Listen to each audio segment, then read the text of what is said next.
We're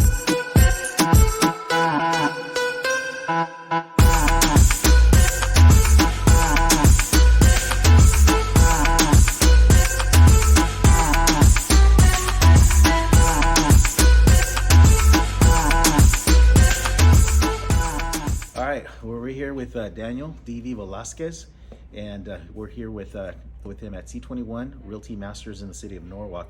So, Daniel, the other day we were talking about the business, how crazy it is right now. You know, everybody's talking about the shift, right? Mm-hmm. The shift, what's going on, and I tell people right now, it seems like people are just stuck with like deer in front of headlights, right? Yeah. Everybody doesn't know what to do. Everybody's stuck. They're frozen. Right. What do you do? You know, so we were talking about the other day, and I told you know, we should just get this on video, and you know, get our different opinions. What you think? What I think about the market. The land and the real estate opinion. Yeah. Right. Yeah. Just I think industry wide. What do you think? Look, I actually think the worst is behind us, man. I think, you know, like with any shift, right? With any change, comes uncertainty. People being scared, being not prepared for it, right? Yeah.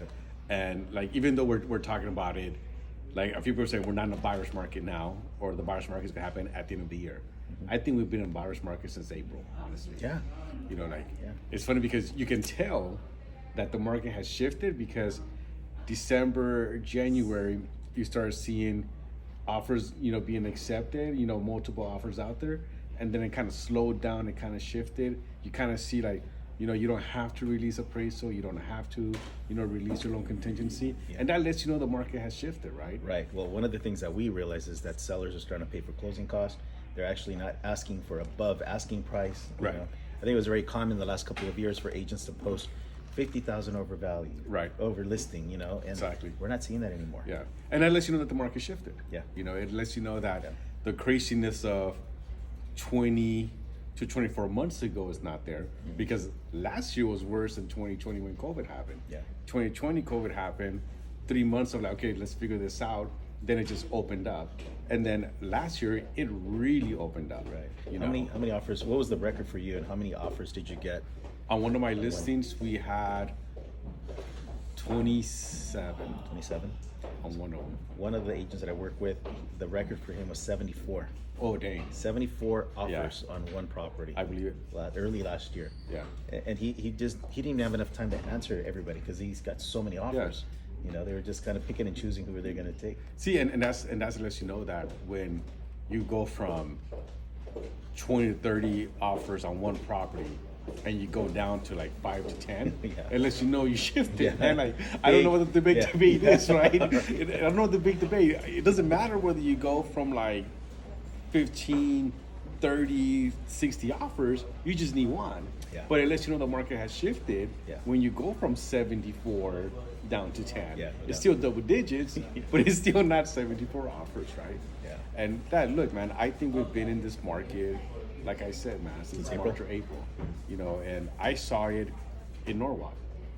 So Norwalk had at one point last year, September, a total of 34 properties on the market, combination of condos, townhomes, single family, and 2 units.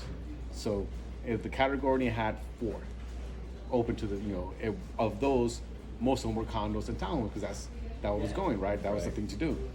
Then you look at this year in February, it went from like in the 30s to the 40s, but then you start looking, they're on the market longer.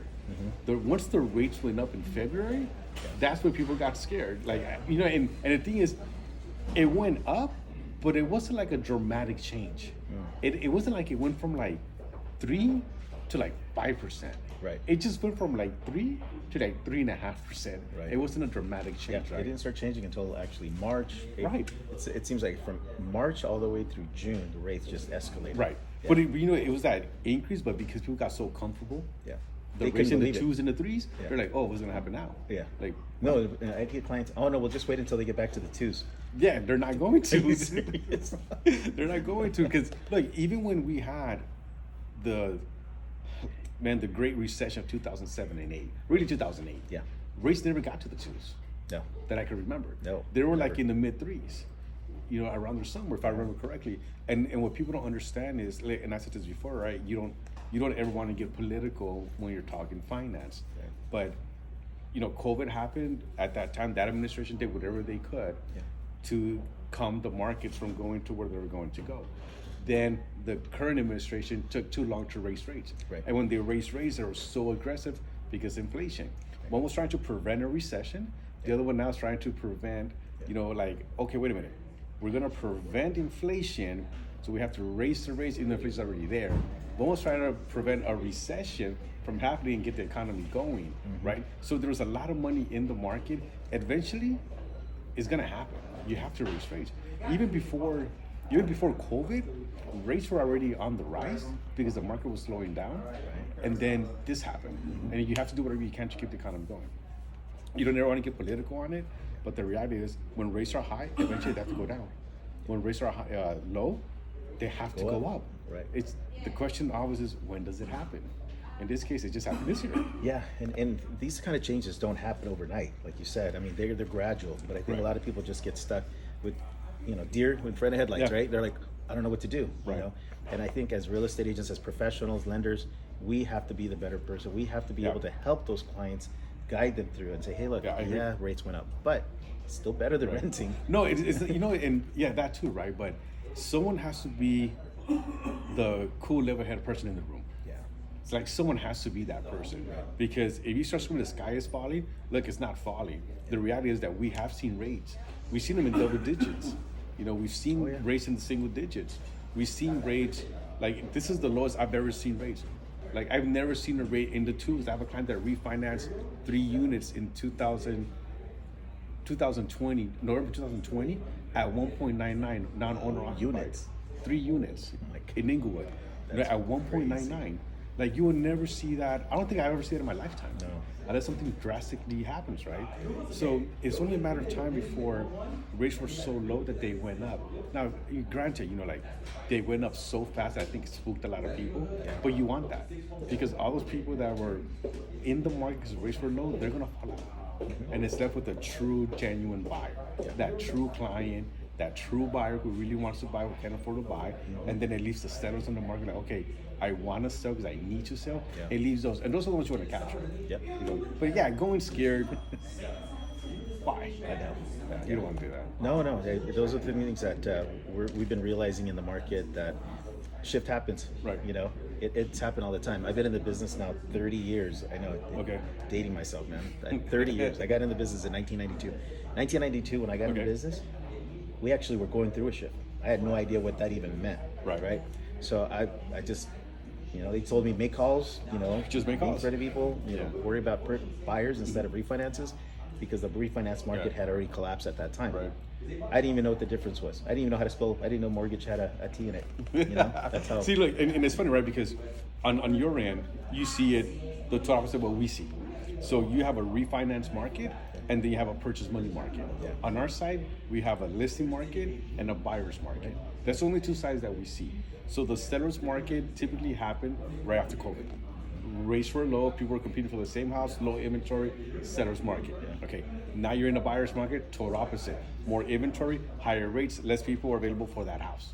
That's a buyer's market. And and if you follow the definition of buyer's market, we're in a buyer's market now. Absolutely. And that's the thing, a lot of agents don't get that. And I don't understand, how can we have a conversation with our clients about a buyer's market, seller's market, recession, inflation, if you don't even know the principles about it? Right. I just never understood that one. Yeah. I mean, it's our job to educate them. Yeah, we have, like I said, someone has to be the cool, level-headed in the conversation, in the room, right? Yeah. Because when you really think about it, the refinance market that we saw the last 2 years officially ended, I would say, middle of February. Probably March. Let's just say March, right? It ended 4 months ago.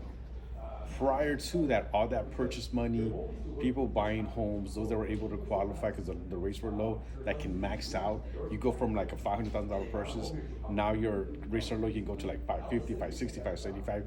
Those people fell off the market. So you got to figure out, okay, where do you put them at? If they want to buy, okay, where does $75,000 less gets you? Is it here? Is it further out? Do you downsize? Do you go from a 4-bedroom, 3-bath to like a 3 and 2? Those are the conversations that you need to have with someone. And that person can be the person screaming, hey, the sky is falling. It doesn't work like that, man. I don't get it. No.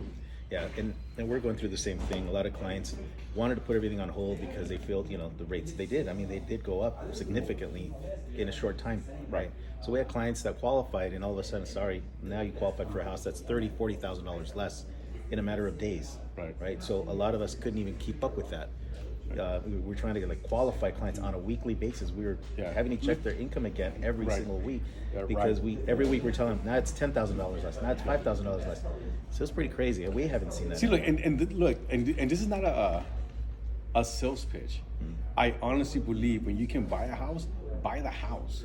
It doesn't matter what the rate is, just get in the house because rates are going to go up, they're going to go down, they're going to fluctuate. But you can't guarantee that house will be available at that same price or less a year down the road, 5 years down the road, 10 years down the road. The one thing we can guarantee, the rate eventually is going to come down, whether it's a year, 5 or 10 years down the road. That we know for a fact, but the house we don't know.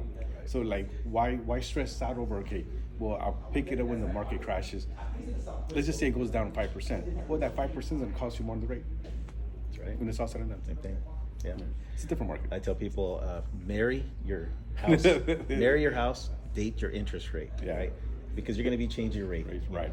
I used to, I saw a meme 2 years ago. It was probably one of the funniest one because there was very little inventory, a lot of competition for the house. The funniest one was, if you fall in love with the house, remember, it's always easier to replace your spouse because you can't get that house. It's the same thing. It's the same concept, right? Yeah. But yeah, look, if you're in a place, you have the opportunity to buy a house, and it's the house that checks all, if not most of the boxes, I would jump into it now. Because if you're in it for the long haul, doesn't matter whether you pick it up 10,000 above, 10,000 below, even 30,000 above, 30,000 below. In the long run, you're gonna make more money. Best example I can give you is this: 2010. My uncle sold a house in La Mirada. He picked it up right before the market crashed. Picked it up for $298,000, $300,000. We sold it 3 years later to buy in South Central on Western 75th. At that time, the house, we put an offer at $345. The property didn't appraise, so he had to pay out of pocket $15,000. And he was out of it. I don't want to do it. I'm like, look, man, just do it. At that time, his whole long-term plan, he was going to stay there. Life happens, it changed. We ended up selling that house in 2017. We bought it at $345. We sold it for $617. We created the record in Morningside on 75th and Western for a non-flip property. Now, had he not bought that house, or he would have been adamant, I'm not paying the $15,000 in appraise, he wouldn't have had that house. Yeah. But when you look at it long run, longevity of it, what is $15,000 up or down? In this case, he sold it for $317 when he picked it up at $345. So to me, it's the same thing, right? If you're buying a house for the long haul, it doesn't matter where you pick it up at. Right. Now, if you're buying to flip, your return needs to be so much faster, so then the purchase price becomes an issue. Right. But if you're in it for the long haul, it doesn't matter. Right. If you're gonna flip it within 0 to a year to 12 months, yeah, purchase price is a concern. And then you have to factor in rehab, taxes, income taxes. You have to take all that into account. But when you're not in it for the short-term gain, it doesn't matter. And most homeowners are in it for the long-term gain. Even if you buy it now, but you're in it for 5 to 10 years, you're still gonna come out on top. Unless something dramatically happens. Look, even 2008. 2008 was what? 24 months of really hard things, right? We saw foreclosures, we saw short sales, then we saw cars on the market longer. Mortgage companies going under. Yeah, but in reality, Carlos, that only lasted like 24 to 30 months. And then when we started climbing out of it, that was the beauty of it. It's the same thing, man.